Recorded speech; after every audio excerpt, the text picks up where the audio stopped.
I remember just what it was like to be a child.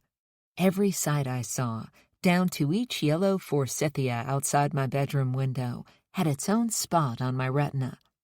My face in the mirror was just one of these sights, and when I saw it, I saw inside it. The light, the laughter. All people begin life as subjects. A child's eyes are globes.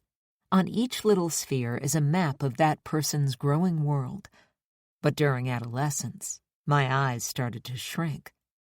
I realized the earth was not inside them. No, I was just a coordinate inside others' globes. This awareness began with little comments, an older man telling me I looked developed, another warning my parents to watch out for me, boys in class describing efforts to peer down girls' shirts, one murmuring about my nice ass. By age 13, it was as if my eyes had floated outside my head, always on the watch. I stood with my shoulders hunched, trying to protect the beginnings of breasts that I could sense were there for show.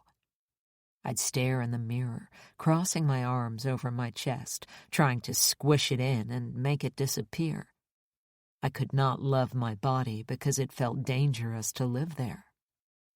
I wished I didn't have to live the life of a person with breasts, which may seem odd, since we so often learn that breasts are attractive and women should be just that. But that's precisely why I felt this way. In the back of my mind, I knew that life with breasts would be different from life without them, that I would face sexual advances, wanted or not, that people would perceive me as motherly, hormonal, and everything else they project onto women. After all, I'd seen breasts depicted in only two ways, as objects of men's sexual appetite and children's literal appetite. I was never taught they could be body parts you bear on a beach without sexual connotations, or that you can cover and keep to yourself, and either way, they're not asking for attention. Or that a partner can notice and like without a hint of aggression or entitlement, or touch for your pleasure, checking in with you every step of the way. All I knew about having a woman's body was that people would want to use it and possibly abuse it. Since I couldn't determine what my body signified for myself, others defined it for me.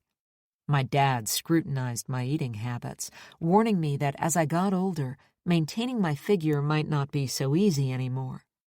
I remember eating my favorite dessert, Oreos with peanut butter, when he told me that once gymnastics season was over, I'd have to cut back. So that was another thing a woman's body made me, an object of men's opinions. I grew aware that I was no longer just me. I was you. I was her, even to myself.